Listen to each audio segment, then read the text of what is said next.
This building once only cost 5 Elixir, and it broke Clash Royale. But here's the thing, this card didn't even start out in Royale. It started its life in Clash of Clans as a quiet background building, slowly producing Elixir and rarely causing problems. But when Supercell brought it over in 2016 as a cheap 5 Elixir investment, it quickly became one of the riskiest, most controversial cards the game had ever seen. So powerful it eventually had to be bumped up to 6 Elixir. So, how did this seemingly innocent building break Clash Royale? Let's get into it. Back in 2016, Clash Royale launched with just 42 cards. Most of these cards, like barbarians, goblins, or skeletons, directly fought enemies. Buildings such as the Mortar and Expo rained destruction. Tesla zapped opponents, but the Elixir Collector, it didn't attack, spawn troops, or even look threatening. It just quietly generated Elixir over time, an investment for future advantage, and that's exactly why this card became so critical. It was all about long-term value. Before we dig deeper into the collector's history, let's quickly talk about the Elixir itself, because in Clash Royale, Elixir is, well, everything. Each player generates 1 Elixir every 2.8 seconds, same rate for everyone. But what really separates winners from the losers is how efficiently they use that Elixir, and whether they can gain an advantage. The key to gaining said advantage is positive Elixir trades. Spend less Elixir to counter your opponent's cards, and you gain an advantage. For example, your opponent drops barbarians, 5 Elixir. You counter with a fireball, 4 Elixir. You've just gained a +1 advantage. Counter 3 Musketeers, 9 Elixir with a fireball and zap combo, which is 6, and that is a pretty massive 3 Elixir advantage. Of course, it's not always that easy. Negative Elixir trades occur when defending costs you more Elixir than the attacker spent. Equal trades can happen too, where nobody really gains an advantage. Clearly, Clash Royale isn't about having the strongest cards. It's about using your Elixir smarter, and that's where the Elixir Collector comes into play. Originally, this card cost just 5 Elixir. When placed on the arena, usually behind towers for protection, it slowly generated Elixir alongside your neutral Elixir production. If protected, it could easily give you back its cost, plus a bit extra, creating a significant advantage. But if destroyed early by a rocket, fireball, or enemy troops, you would lose Elixir, putting your opponent in the driver's seat. A simple concept, huge impact. So huge, in fact, that over the years, this simple card went through countless balance changes, reworks, and controversies. But to understand why it really broke Clash Royale, let's rewind to the very beginning, back to 2016. So in 2016, the Elixir Collector cost only 5 Elixir, lasted 70 seconds, and produced 1 Elixir every 9.95 seconds. Interestingly, if left untouched, it would produce 6 Elixir total, except it actually should have produced 7. Confusing? Absolutely, and that's where things started going off the rails. That's because the Collector was meant to produce 7 Elixir in total, but it only gave 6 due to a technical detail. Its 1 second deploy time counted toward its total duration, effectively shaving off that last Elixir tick. So instead of 70 seconds of Elixir generation, it was 69. Nice. But imagine if it did give 7 Elixir instead of 6, its story would have been completely different. According to January 17th, 2016 stats from the top 100 plays, Elixir Collector had a 6% usage rate, and that's because, well, the game was new. But next month, on February 22nd, it went up to 27%, giving it a place in the top 15 cards. To start February, Supercell realized the Elixir production bug and fixed it the second day of the month. They decreased Elixir production time from 9.95 seconds to 9.8 seconds, enough to produce exactly 7 Elixir from a healthy pump. And so players began using the Elixir Collector in all kinds of decks, Hog Rider decks, Beatdown decks, or really any deck that relied on building up a massive push. And there weren't many direct counters either. You couldn't shoot at it with a fireball, lightning, or a rocket, cards that were more expensive than the Elixir Collector, yet not enough to take the building down. Instead of wasting Elixir cycling to get better cards, players would drop the Collector whenever they could and start stacking stacking an advantage. The longer it stayed in the arena, the harder it became to stop the massive pushes that followed. Back then, the Elixir Collector wasn't just a support card, it was the essential support card. You'd see it in all kinds of decks, Beatdown, Hog decks, pretty much every deck that had a big push going for it. In February at this time, popular cards were Hog Rider, Baby Dragon, and you might have guessed it, Mirror. So here is where the controversy started. Elixir Collector did not act like how it was intended to with the Mirror. You paid 6 Elixir for a card that gave you the amount of Elixir a 5 Elixir pump gave, but with the help of a Mirror glitch, deploying the Mirror Elixir Collector just gave you 1 Elixir immediately. Like really, it just gave it to you. So technically you still paid 5 Elixir for 7.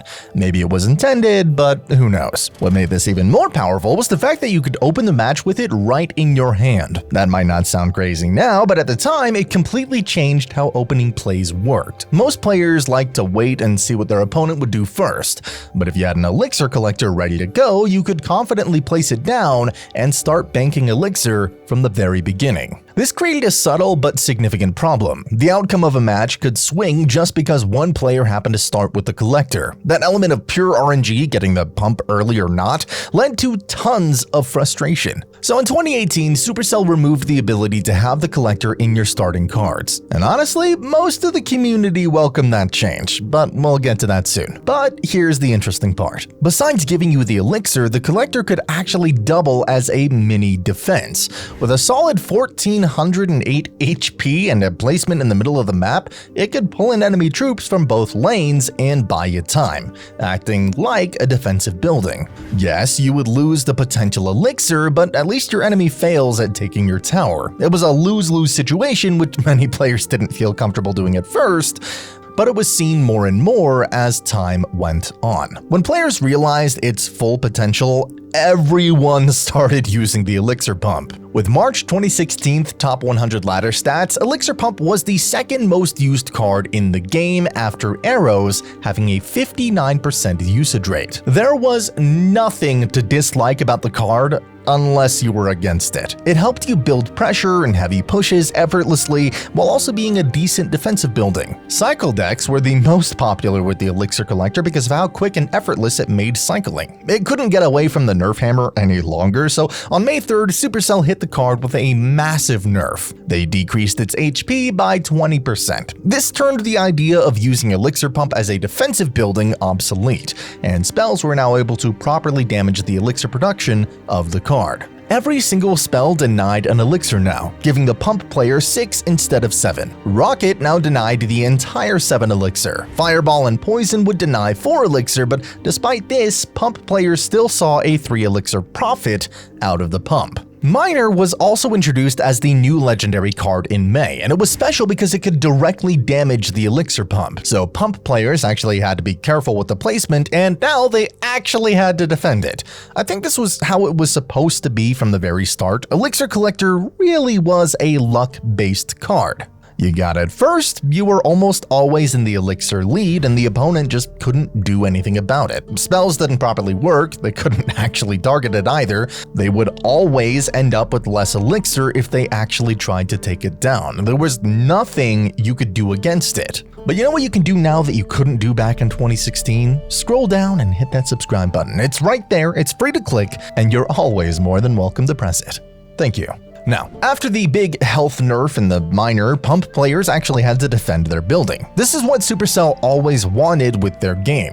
They wanted everything to be engaged so the game feels less defensive or boring, and I'm glad to see that the nerf actually achieved that. Unfortunately, that big 20% health nerf didn't really damage the usage rate of the card. In fact, it started to raise even more. So a couple of weeks later, on May 18th, they decreased its HP again by 9%. This was another buff to spells because now they were able to deny another Elixir. But despite all this, the usage of the Pump stayed steady and increasing. In fact, with May 26th stats, it became the most used card in the game with a 74% usage rate. It was in the top 3 decks of the month and pretty much all the other decks. It was literally free Elixir. Everyone wants Elixir. You can have 1, 2, 3, 4, and more Elixir pumps in the arena, and nothing was stopping you. The max you could have in a real ladder match was maybe 3, but even 2 was just enough to shut down your opponent. Many players argued that Supercell just couldn't change the Elixir Collector by affecting its HP. There were a couple of ideas floating around, like maybe a spell that would directly counter it, I don't know, maybe Earthquake, like how Log was introduced just to counter the Princess, or just a complete redesign of the card. Still, the Elixir Collector didn't see any major changes until July 7th, when it got a rework. Spells could now affect its Elixir production. Poison would slow down the production. Zap would temporarily pause the production for a second. Freeze would shut it down entirely for its full duration, and the Ice Wizard would slow it down as long as it kept hitting it. To make up for it, Rage could now speed up Elixir production by 40%, but this didn't make a single difference because Rage was a complete garbage spell back then. That 40% speed increase didn't really even do anything. And to save you from doing some math, here's the numbers. In theory, you had to put down 3 Rage spells costing 9 Elixir with the Elixir pump to get just 1 additional Elixir. Looking back, this feels like a change that should have been done from the game's start. It just made sense, but for some reason it took them a few months to actually implement it. Now, this change actually hurt the Elixir Collector. In just not even 1 day, it quickly lost 13% usage rate, and Zap became the most used card in the entire game. Poison was also a top contender. It was a great spell to use because it slowed enemy cards down while also damaging them, and was the most used spell against the Elixir Collector. This rework was pretty much nothing more than a consistency change, so let's move on. In August, it again managed to climb up the usage list again, and now had a 78% usage rate in top 100 ladder. A recent nerf to the miner to its deploy time and HP played a big role in this shift. Just like before, nearly every top ladder deck that month was running the Elixir Collector. These decks were extremely different archetypes, yet every single one of them benefited from the Elixir Collector. It was just that good and versatile. At that point, Supercell didn't have many options to keep it in check. The meta was working around the Collector, not against it. The meta was just perfect for the Elixir Collector despite its stats. Cards like Guards, which became the go-to defense for protecting the pump, made Miner almost redundant, and without a reliable way to shut it down, the Elixir Collector completely dominated the scene. So, were players complaining about the pump during all this? Surprisingly, not really. There wasn't a huge outcry, and that's mostly because the Elixir Collector wasn't all that noticeable in the heat of battle. Like always, it just sat quietly in the corner of the arena, steadily producing Elixir while all the chaos unfolded in the middle. With players locked onto troop placements, counterplays, and tower defenses, the pump just kinda blended into the background, doing its job without drawing too much attention. Heck, people got so used to the pump that they thought all of the empty space behind the arena towers were just for it.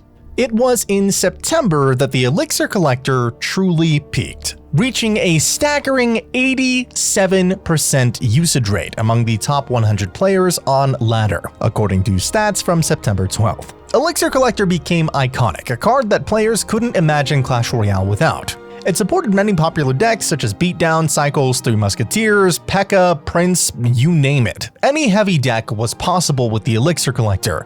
Remove it and the entire world would change. The game would become heavily unbalanced.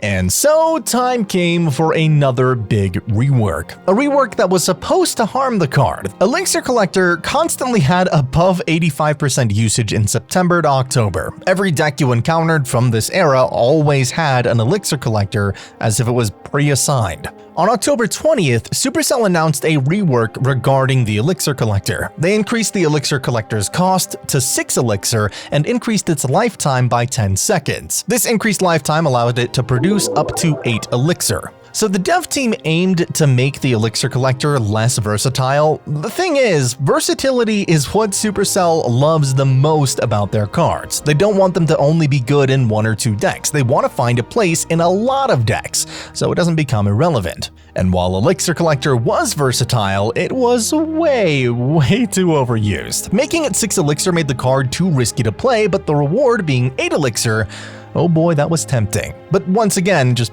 way too risky, and I do mean way too risky. For example, a 6 elixir rocket could still fully deny the Elixir Collector for an equal elixir trade.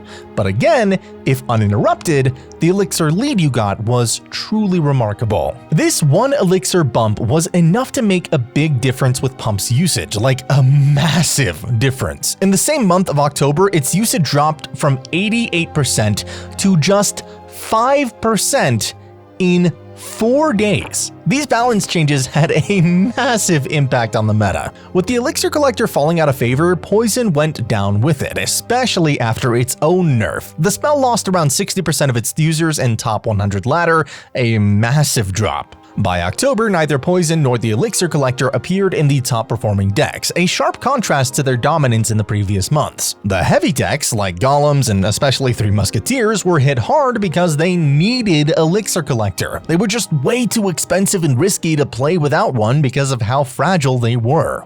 With this rework, Supercell was trying to find a good middle ground for the Elixir Collector. They couldn't compare it to any other card because it was extremely unique and different. The amount of value it provided for just 5 elixir was a lot from what they've experienced already. So increasing its cost to 6 was just the first step to see how well it would perform. Seeing it was a massive hit to the card, they reworked it yet again on November 30th, where they decreased the Elixir Collector's production time interval to 8.5 seconds from 9.8, and decreased its lifetime to 70 seconds from 80. In layman's terms, you were still getting that 8 elixir just a little bit quicker than before. And it was seen as a pretty good balance change. You were still vulnerable, but at least you got some bits of quicker elixir. This change wasn't enough to make it rise to the top like before. It was sort of balanced, but under that times average usage rate. It did see a little rise to 18% at the end of the year thanks to 3 Musketeers. There were 2 top decks trending having both 3 Musketeers and Elixir Collector, those being Giant 4 Musketeers Beatdown and 3 Musketeers Beatdown. The reason why these decks succeeded was pretty simple. Your opponent had to make a decision, either Fireball or Rocket the Elixir Collector or the 3 Musketeers. And this is also when the community realized that the Elixir Collector could also be used as spell bait. So this is why the card's usage rate started climbing up again, and by January 16th of 2017, its usage rate was already at 28%. This is where the pump started rising again, and more players started using it again in their decks. Like we already mentioned, 3 Musketeers, especially in March after the release of Battle Ram, Expo decks, Golem decks, Lava Hound decks, and more. And by April of 2017, Elixir Collector had a near 20% usage rate in top 100 ladder. Oh, and a quick note, the usage rates you'll see on the screen are from the top 200 players. I'm dividing it in half to get a rough estimate in the top 100 ladder to make the usage rates more consistent throughout the video. Anyway, 2017 was pretty calm, and honestly a great year for the Elixir Collector. Unlike 2016 when it was crammed into quite literally every deck, it finally settled into a more defined role. It became a staple in heavier archetypes that actually needed that extra elixir boost, rather than just being thrown in for general advantage. It had its ups and downs this year, which heavily depended on the meta. Sometimes it would go down because of a certain archetype that beat it, sometimes up when the meta was free. But to say it was an underused card would just be wrong, because its usage rate was higher than average. In September, the usage of Rocket hurt Elixir Collector's usage, causing it to drop down to 21% and lower. Battle Ram was also nerfed during this time, and these changes hurt the 3 Musketeers, causing them to be less relevant than they were before. But for 3 Musketeer players, this event wasn't that detrimental because they frequently used the pump as a bait in order to play 3 Musketeers. But for other pump players, like Beatdown players, they were hurt pretty badly. Despite these micro changes though, Elixir Pump's usage was still higher than average, so Supercell had to announce a nerf to it yet again. On December 12th of 2017, Elixir Pump's HP was nerfed again by 13%, and once again, it hurt Beatdown players. This nerf also changed the interaction between the pump and various different spells. And then we have Elixir Collector, hit points minus 13%. Wow. That's a major one because that really nerfs Beatdown, which was also kind of hurting, right? So it doesn't really nerf Three Musketeer decks because those are kind of a bait deck. In other words, if your opponent uses their Fireball against your Elixir Collector when you're playing Three Musketeers, that's usually a good thing. It opens up that window for you to play Three Musketeers. So I don't think that Three Musketeers will be affected too much by this. However, the other deck, you know, Golem decks, right, is the other deck that we see a pump in. I think those will be struggling right now. After the nerf, Lightning was now able to deny all 8 Elixir from the pump compared to 7 from before, and this was a big one because Lightning not only had a much bigger radius than the rocket, but it hit 3 targets, giving a lot more value. Fireball and Poison now denied 6 instead of 5, and Arrows denied 3 Elixir compared to the prior 2. Everyone agreed that this was a massive nerf to the card, maybe a bit too overboard, but everyone hated playing against it. It was a massive drop, but the card was still doing alright as Three Musketeers and Beatdown players were still finding value from it. And yet at the end of the year, around 16% usage rate was recorded. 2018 was a bit of a standout year for the Elixir Collector thanks to the variety of popular metas that emerged throughout the year. Early on, Supercell introduced several balance changes that shook up the game, and one of the biggest winners was Golem. As Golem Beatdown decks rose in power, so did Three Musketeer decks, both of which heavily relied on the Elixir Collector to fuel their expensive win conditions. Together, they began to dominate the ladder and competitive scene. One notable moment was when the Night Witch became overpowered, instantly becoming a core part of Golem decks, which, of course, also included the Elixir Collector. The synergy between the three made Golem pushes incredibly quick and hard to stop, and this combination quickly took over the meta multiple times before being nerfed back down into the ground. Inside those beatdown decks, Lumberjack and Mini P.E.K.K.A. were commonly seen. They were great at holding big enemy pushes and also provided great defensive value. Three Musketeers, as we mentioned, weren't any weaker as the Elixir Pump not only served one of its purposes, which is providing Elixir, but also being a bait for the enemy spells. There were many variations of it, sometimes being with Giant, sometimes Royal Recruits, Lumberjack, Royal Ghost, you name it. Out of all the decks, this variation was by far the most popular one. Even though the Elixir Collector's usage stayed fairly average throughout 2018, it played a crucial role in enabling some of the strongest decks in the game. And while those decks weren't necessarily game-breaking, dealing with constant Golem pushes backed by extra Elixir was often more frustrating than not. Now, with all that said, here's the question. How could Supercell nerf this card so it becomes more fair and balanced, while also not fully killing it? The answer is by fixing the long-hated RNG. So, on December 5th, 2018, Supercell changed the Elixir Collector such that, if used in a deck, it will never appear as one of the cards in the player's opening hand. Clash Royale is meant to be a strategic and competitive game, so when randomness starts deciding matches, it becomes a problem. Sure, there are a few RNG elements in the game, like Graveyard, but they're subtle and rarely game-breaking. The Elixir Collector in your starting hand, though, that was a different story. It was obvious, impactful, and could flat out win you the game before anything even happened, just because you drew it early. When Supercell removed the possibility of starting out with the Elixir Collector in hand, some players saw it as a massive nerf, but in reality, nothing about the card's stats or mechanics actually changed.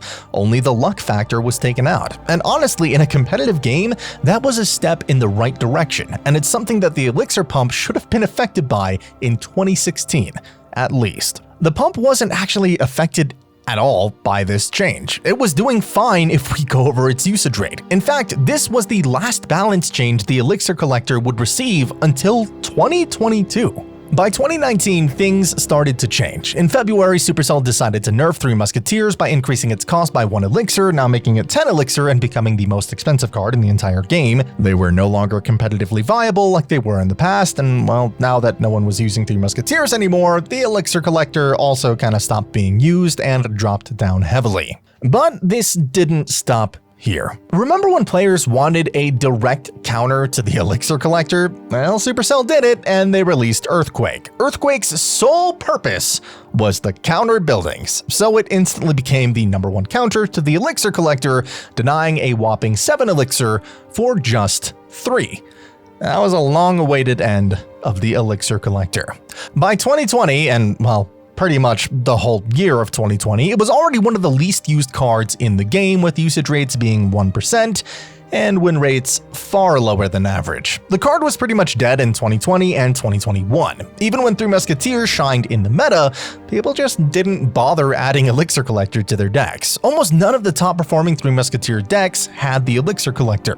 Even in metas where you'd think the Elixir Collector would work well, it just didn't. No one used it. Its win rates did improve over time, but the card remained dead for a long time. 2020 and 2021 were rough years for the Elixir Collector. It was practically forgotten by both the community and the devs.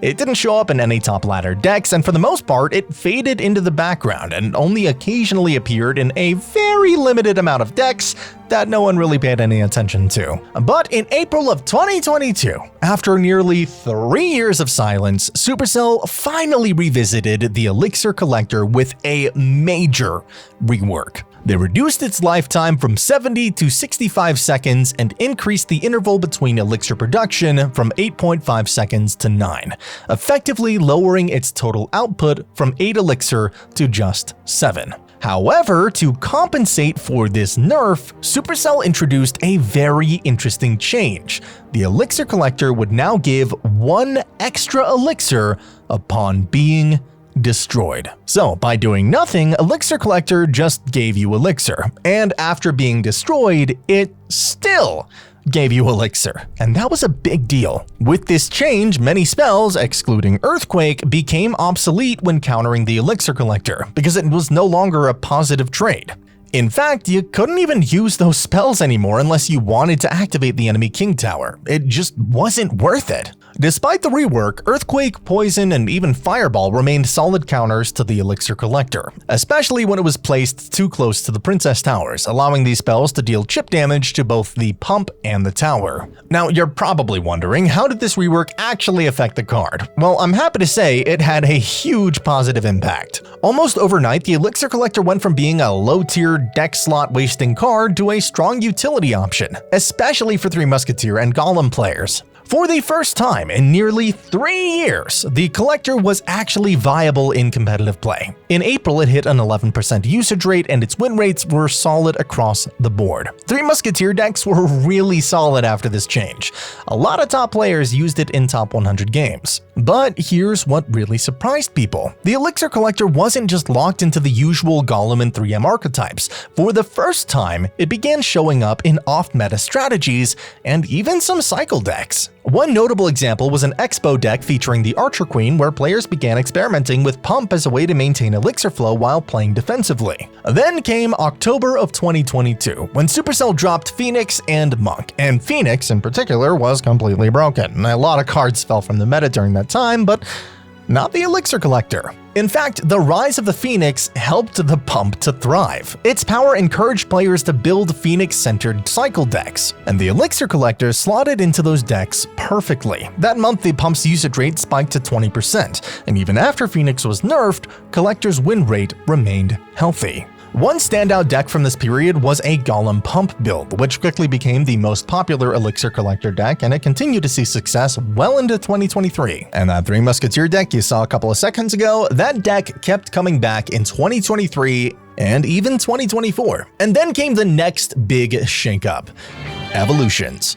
After they were announced in 2023, the Elixir Collector found itself in even more archetypes, including a new wave of Elixir Golem decks featuring evolved barbarians. Once again, the meta was changing, and the Pump was adapting right alongside it. The release of the Little Prince gave the Elixir Collector yet another boost in popularity, mainly because of how heavily the meta shifted toward fast cycle decks. See, 2023 was a pretty chaotic year. Between evolutions and the addition of Little Prince, Clash Royale saw the rise of some hyper-aggressive strategies. These new cards were incredibly strong, and naturally, players wanted to cycle back to them as quickly as possible to keep the pressure going. The game balance became more spam-heavy than ever, and in a meta full of spam, Elixir Collector thrived. After all, what better way to outspam your opponent than by having more elixir than them? But then came 2024, and everything changed yet again with the introduction of the Dagger Duchess. If you're unfamiliar, Dagger Duchess is a hard counter to fast cycle strategies. Her rapid-fire daggers shred through low HP troops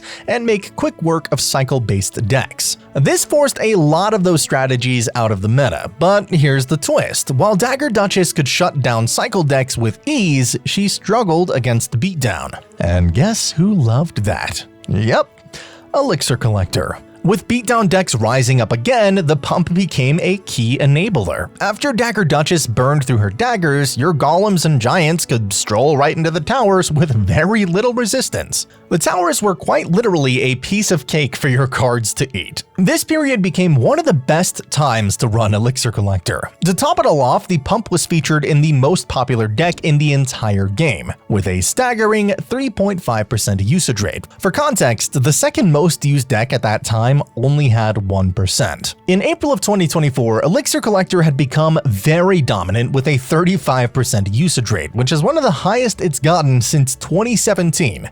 That is 7 years ago. And just because of this reason, you bet it was nerfed back down.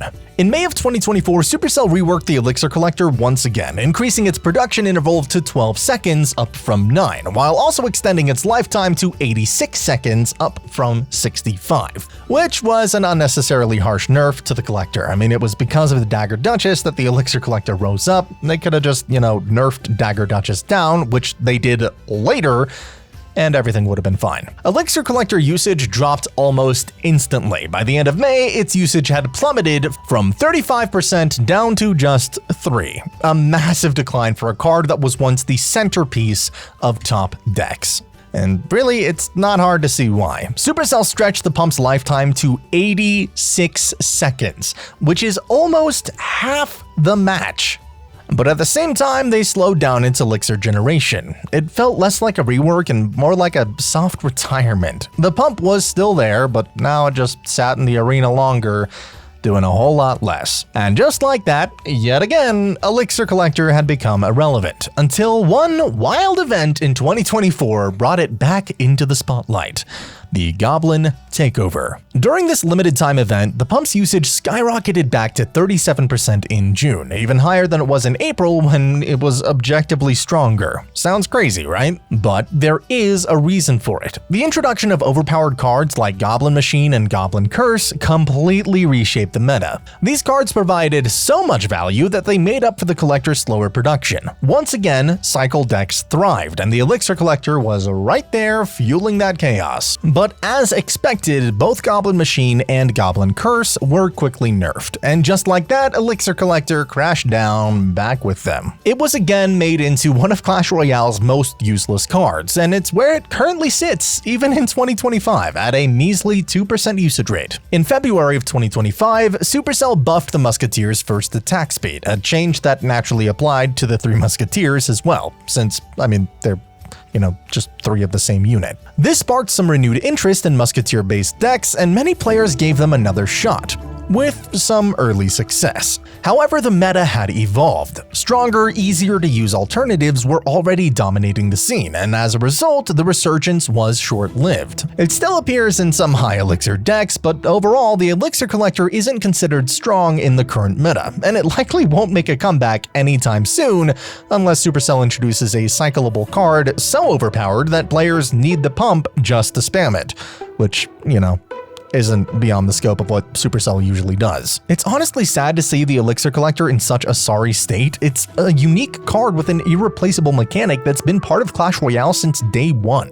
But its core ability, generating more elixir than your opponent, disrupts the game's natural flow, and that makes it incredibly hard to balance without either killing the card or overpowering everything around it. It would be cool to at least see a redesign, and this is exactly what a community member called CC Fun did by evolving the Elixir Collector. He made a very high-quality animation dedicated to it, which is very admirable. I'd recommend checking out his stuff because he makes some really cool designs and evolution concepts. Right, now, the Elixir Collector evolution concepts. For the first concept, CC Fun adds a mini bow on top of the Elixir Collector. This turns the pump into a semi-defensive building, allowing it to actively engage in battle instead of just sitting passively in the back corner, generating elixir. The second concept, it turns into a rocket. If the collector takes enough damage, it transforms into a rocket that targets the nearest princess tower, dealing impact damage and spawning 3 elixir blobs. Now this idea is seriously creative. You're investing 6 elixir into a card that usually gives you nothing if it gets destroyed. But with this mechanic, even if it's taken out, you get back some value in both damage and elixir, making it far more forgiving and kind of fun to use. And the third and final concept, this one's a little bit more on the silly side. Imagine an on-call builder who runs around patching up the collector as it takes damage. Not the most balanced idea, but hey, it's definitely entertaining to picture. The Elixir Collector has truly had one of the wildest journeys of any day 1 card, and honestly, it's still waiting for its happy ending, but not every card's story ends the same way. Some cards rise and then fall and then make an epic comeback, like the Spirits. Curious about their insane story? Well, click right here to watch how every Spirit has changed Clash Royale forever. I'll see you there.